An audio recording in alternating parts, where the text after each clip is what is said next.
the Marvel Movie Minute, a daily podcast which we smash apart the films of the Marvel Cinematic Universe into 1-minute chunks so we can analyze them in scrupulous detail. I'm Kyle Olson from the Road to Infinity podcast. Hey, and I'm Rob Cabasco, and I know we've talked about needles. Yes. In previous minutes. And actually, going back, I found out it was real. Oh, when he... Yeah, I did on the some thumb? research. Yeah, it's like it's weird. When you're doing research, you never know what you're going to find. Right. And so, like, I'm looking at something completely different, and it comes back around to that and reveals that was real. So we had that conversation. Oh, that thing. I knew it! You were right. So you were absolutely right, and I was totally wrong. So anyway, so back to so that was a real needle. So back needles. to needles. Okay. Needles. Now, because of my ridiculous fear of needles, there's something that I can never do: get a tattoo. Oh, interesting. Because I couldn't do it, and I don't know if I'm not even sure what I do. But if I were to get a tattoo, yes, here's what I would get: I would get a Lego Buzz Lightyear minifigure. Okay, holding a lightsaber. All right, coming out of a TARDIS with like Raccoon and Baby Groot like behind the TARDIS on top of the TARDIS. Okay, all Lego. All right, right, but that would because how can I put all of my earthly loves outside of my wife and daughter? Sure. But like you know, what would those be? Yeah. It's interesting you're talking about this because I have two tattoos. Oh, they're both representing my daughters. So I have one on my right arm, one on my left arm, and each of them represent my daughters, my two different daughters. And they're one is her initials. That was my first tattoo. It's like a big initial, and then the second one is actually like a phoenix because she was born in Phoenix, and in the fire of the wings are her initials. So I have two tattoos. But that's really beautiful, and you share something in common with a person who is in this scene in minute 47. I know it's serendipitous because we're gonna talk about tattoos as we get into this minute. So, but before that, we have to have the end of the awkward conversation because it's not done yet. Wait, it's not here as we start minute 47 of 2008's Incredible Hulk, directed by Louis Leterrier. We are still at the end of our conversation as Betty leaves and Bruce is watching her walk away from him again. And then he steps back in the room and closes the door on their relationship. But here's the thing. He doesn't just but here's the thing. It would be cool if it was a solid door. No, it's a weird sliding inside door with windows. Right? How odd. I know. Come on, Canada. Like what is that about? Like why would you want to have inside your house a door with glass in the middle of it? It's strange. So then it continues on. Then we get these nice things. This is got to be a little nerve-wracking for the actors. Now, this is this beautiful poetic thing of like the two of them. They're both lying in bed. They're thinking about each other. They're together, but they're apart. What are they going to do? And the camera's slowly down there. Well, okay. From a filmmaking perspective, as the music certainly fades out here, there's a giant camera rig above your head, and you're just praying that the teamster that put that together knew what they were doing, and that this giant $1 million machine is not going to come crashing down on you as you're trying to like emote. Well, I got to tell you, because it's a slow push. It's not just right. like, I mean... So, yeah, okay, so to put this into perspective, right, Yeah. they finish the conversation, he closes the door, and then we shoot to this literally like 15 seconds of back and forth, the two of them in their beds, lying on their back in literally almost the same situation, like same position. It's purposely done like this. The covers are in the same position. Their right hands or left hands are on their abdomens, like all of this. And as it pushes in, meaning it zooms in, Liv Tyler's expression looks exactly like what you just described, which is, oh my God, we got to get this done. Because she's looking up. Obviously, the idea I got was that Bruce was on the second floor. Maybe she was on the first. Like she's looking up, like thinking of him above her. You know that he's. I thought. No, I thought he was on the first floor. She's on the upstairs. Oh, okay. Like because she kind of like at one point literally looks up. Like she's like going like, God give me strength to get this weird green man out of my life again. I don't know. Or where did Leonard go? Yeah, where did Leonard go? Because when you look at the first shot of them looking down, clearly that is a two-person bed, and the other side of the bed is made up for another person. Like on the right where she is sleeping, all her stuff is there. On the left, that's all Leonard stuff. Like so far, the movie has not told us they live together. The movie, in terms of what we've seen, the theatrical version, theatrical cut, I guess I would say. Right. All the deleted scenes tell us that they live together, right? And so there's his stuff on the other side of the bed. That's true. That's right there. I guess I would think that you would want to put Bruce on the left side of the bed so you could cut back and forth between them. But is that too on the nose? Well, no, because and also look at him. His position is like a little off center of the bed. True. So you're definitely getting the idea alone. that he's used to sleeping alone. So he's going to sleep more in the middle of the bed. She is not. But you, again, didn't really know this. But I think visually it just shows for her, matching her emotional state, it's showing the absence of who she is meant to be with. So let's talk about colors for a minute there. Not only we have Bruce in blue, because those are the pajamas we saw in minute 46 that she brought him. So he is wearing that stuff too. He's actually, in wearing clothes in bed. He's like wearing a shirt in bed, which, a lot of movie actors we see don't. But then his covers are green. And then once they cut back to Betty, and Betty's dressed in white. They keep putting Betty in white. I'm a little annoyed by this. Do you think it's...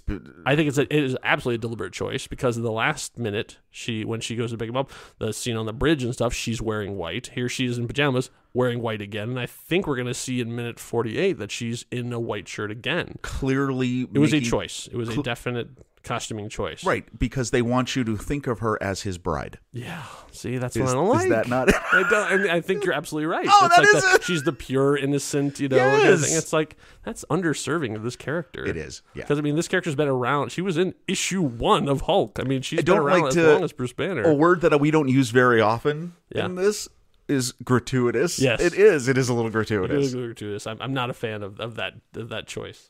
So they finally finish their silent bedtime soliloquy, and we get to see something exciting happening on, because someone, while they're not making a decision, has made a big decision. And so Emil Blonsky walks into a doctor's office.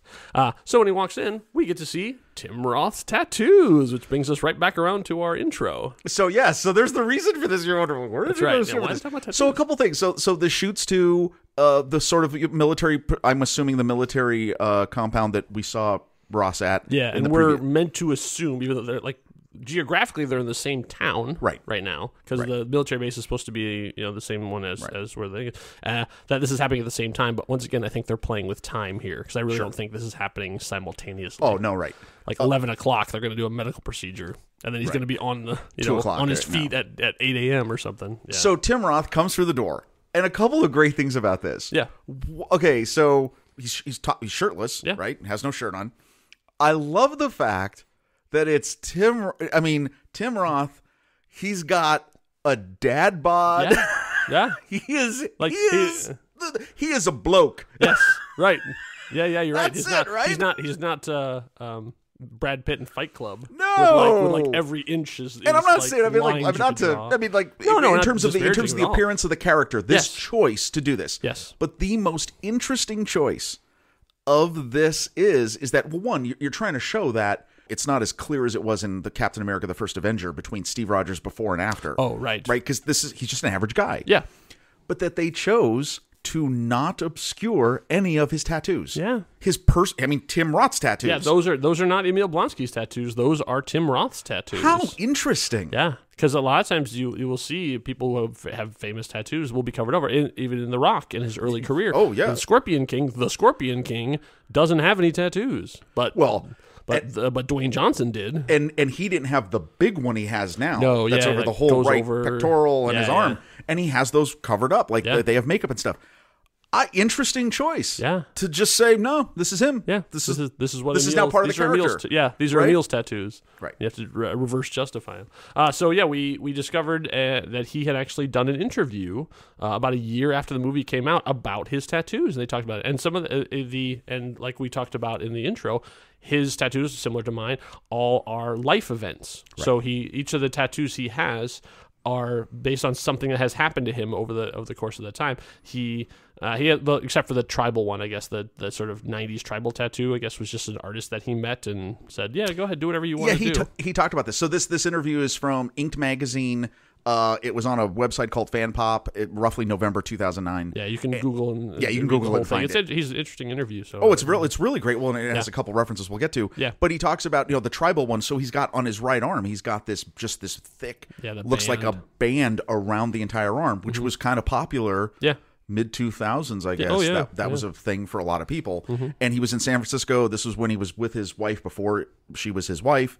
And it was just something he decided to do, with the artist that he had met. Right. So you can, as you look at the thing, he has on his forearm are the names of his kids that he has on there. But then a lot of the other ones, he is sort of private about. Like they're all life events, but he doesn't go into detail about what they are. So they're all things that significantly mean something to him. But then he keeps it, like, I guess one of the ones he revealed was he directed a movie, and so he has the initials of the movie. Right. The first movie he ever directed, that's on there as well. So like significant life events. And you really are channeling your Tim Roth, because he specifically talks about the tattoo he has of both his sons, who are incidentally named after his favorite authors, Hunter S. Thompson and Cormac McCarthy. Yeah. Hunter and Cormac. Yeah. Is pretty funny. I mean, that was a total. We didn't. Right. Yeah. so yeah, it's interesting. Yeah, but you're right. Like you wonder what they mean to Emil, like who those people were to Emil, because it's part of the canon now too. So in the interview, again, this took place, about a year after the movie. He does get asked. He said, what about, are you going to return for another Hulk movie? And he has this great response about that. Well, when you sign up for these, you sign on for 3 movies if they want you back. And the rumors that he says this, and this is the quote, the only rumors that I've heard is that they might bring back the Abomination. Spoiler. Yeah. Back within a different framework later on down the line, which I like the idea of. It was such a fun time for me playing around with that guy. So who knows, right? Yeah. And this is the time he's saying that. Yeah, exactly. 2009 was a very different place for the MCU because this is before Disney. Right. This is when they were still an independent organization. So who knows what kind of things they were planning. But I do really like, he says, he gets asked, he goes, what is it that you like about these movies? And he says, I think they have a darkness to them now, as well as the comedic aspects. There's a darkness to them that is really quite appealing. They're much more multi-layered. It's quite intriguing. They're good little adventure stories. That was a really nice quote. I thought that was great. You weren't going to try and do a Tim Roth impression when you did that? No. No, I was not. Oh yeah, as Mr. Black. What was his character in Reservoir Dogs? Mr. Orange. It's one of the colors, right? Yeah. He wasn't brown. He wasn't white. Shoot, I know.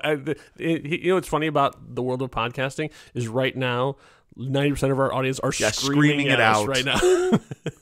We're sorry, we don't want to stop the show in order to. No. Well, unless you want me to, I could look it up real quick and we could just pretend like we knew. I can go. Yeah. Oh, it was. Go ahead and do it.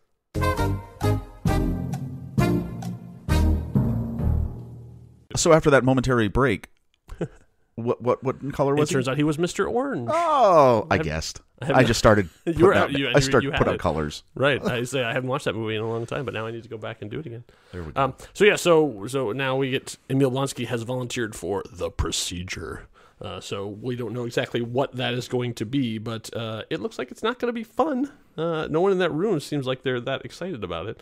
So Ross is there looking calm, cool, and collected in the corner. He's like, I don't have to have needles shoved into my spine, so this is going to be fine for me. And it looks like probably not the first person he's brought into this room to have stuff in. No. They sort of alluded to the fact earlier on that there had been other experiments, which they will never get back into. But he says, we're giving you a low dose. We want you sharp out there. So, they're going to all right, we're not giving you the full Captain America, but we're going to give you just a little bit of this little concoction we've got there and see what it comes up with. So, one question. Yeah. We want you sharp out there. Mm-hmm. He says that with an implication that there is a plan, a specific plan, and we're doing this because that plan's going to unfold soon. Yeah. Right. Is that what's happened? Or is this before they find, we're going to get there. We'll know where this is headed. Yeah. What's the story with that? And I got to mention this about General Ross. Yeah. In a previous minute. Mm-hmm. Okay, wow, this is an episode of just a lot of different things that we're rehashing. Right, is coming together here. Do you remember we had so you all probably remember we had the joke about his mustache and and we talked about Red Hulk and we talked Hulkstache, right? Mm-hmm. And we thought we were cool. Yeah, we thought we invented something. Hulkstache. Yeah. Who would have thought of that? I coined that. Hulkstache is a total thing. It's Hulk Hogan. I went online looking at this and I went, okay, let me tell you something, brother. What? Let me tell you, brother. Yeah. We had no idea. It turns out that, once again, Hulk Hogan got there first. I don't care how many gamma radiations you got, but when you eat your prayers, you say your vitamins. Did I say eat your prayers and say your vitamins? Okay, but this is the age of new media. We have to be very careful that we don't say anything even mildly disparaging about this because he can take down entire media empires with his, litigious powers. So, like, those 24-inch pythons can shut down the next reel so fast. So we have nothing but love for Terry. So, yes, this is an everyone. We are old school Hulkamaniacs. Yeah, we are. But I just lost my. Yeah, you. Anyway, Hulkstache is a thing. It's a thing. Go Google it. Yeah. Whatever. So getting back to the movie.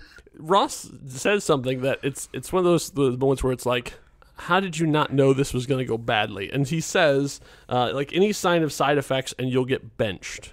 And it's like, why would you tell that to the crazed soldier you're about to inject with a bunch of super steroids? Because, like, he doesn't want to get benched. Like, if he gets out there with super aggressive, like, he's not going to be like, no, I'm fine. Like, who is he that's going to... Yeah, but be like, oh, you know what? I punched that dude a little too hard. You might as well put you on the bench for 6 weeks. But here's a really weird thing about this. He says it with the implication that he can control the side effects. Well, I think that's Ross's hubris right there. Like, he thinks that he can control it. Oh, that's a great good point. This is like, because in Ross's mind, this is what he wanted all along. This is a soldier who's getting this thing, as opposed to some, pencil neck scientist who doesn't know what he's doing. Like, this is a person who's under my command. So concentrate, soldier. Right.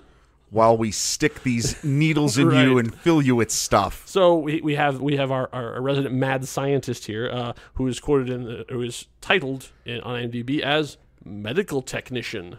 So he didn't even get a doctor whatever, and obviously nothing on. I thought he was maybe like some hidden reference. Like that would be great. It would be a great opportunity for that, but no. He's just medical technician. Not even doctor. Not even army doctor. He's medical technician. That's too bad, because this actor's name is David Collins. He actually has a pretty long career, which is still going on as this day. He has over 60 credits on IMDb. He was in To Die For with Nicole Kidman, and he was in Shoot 'Em Up with an actor. You can just stop it. He was in Shoot 'Em Up, and you can just... No, we're not. We're keeping this in because this is the theme of this minute is... Right. Clive Owen. There it is. We go. I got there. You got it. My mental Rolodex went through. Way to go. Yeah, so he's in Clive Owen. And recently, he has gotten into voiceover because he is a Canadian-based actor, born in Honolulu, but he is a Canadian-based actor. He's been doing some work for Ubisoft. He was in Watch Dogs 2, and he was in Assassin's Creed Origins. So... this is one of his sort of midpoint roles. So he'd been acting for quite a while. A lot of Canadian stuff. So he starts to give some serious medical jargon here. Some serious like, hey, by the way, here's what's about to happen to you. You're getting 2 separate infusions. One in deep. And we don't know deep what, because that's where the minute ends. Oh, I think it's like deep Is that where it goes? Yeah. To I don't mushroom. A mushroom. Malvolio. In your Muvava. Like, I don't know, whatever. And that's where we end. That's it? We don't know? No, it's the end of minute 47. We don't find out what the ends until minute 48. Tattoos. Hulk Hogan. Hulk Hogan, I know. It's been a wild ride here. Saying your vitamins. Right? a retcon from earlier on in this very podcast. I mean, this minute 47 has been a wild ride for all of us, and thank you all for coming along with us and taking this journey. And we're sorry that if we caused you to scream Mr. Orange out loud randomly, that people around you on the subway or on the bus looked at you like, why is that dude screaming Mr. Orange or dudette? Yeah, either way. Because anybody can be a fan of Reservoir Dogs. If there's a place you want to go to, though, to yell at us. Yeah, if you want to yell at us, like, how could you have forgotten he was Mr. Orange? You can head over to our Discord chat room. If you go to thenextreel.com and follow the link, we're on there chatting. We have our own dedicated Marvel Movie Minute Hulk thread. Is that what thread on Discord? Yeah, I can't what they call it. Yeah, sure. So we're there talking about the session. You can say, could you try and stick to the movie when you're talking about 47 and stop with all your digressions? To which we'll say, no. What? Wait, no, they're all related. That's all. Everything we say is related. That's right. It's all part It's not a thread. It's like a yarn. A yarn. We need to patent that. So thank you all for listening. Hope you had a smashing good time. We'll be hit back for minute 48. Until next time, true believers. Bye.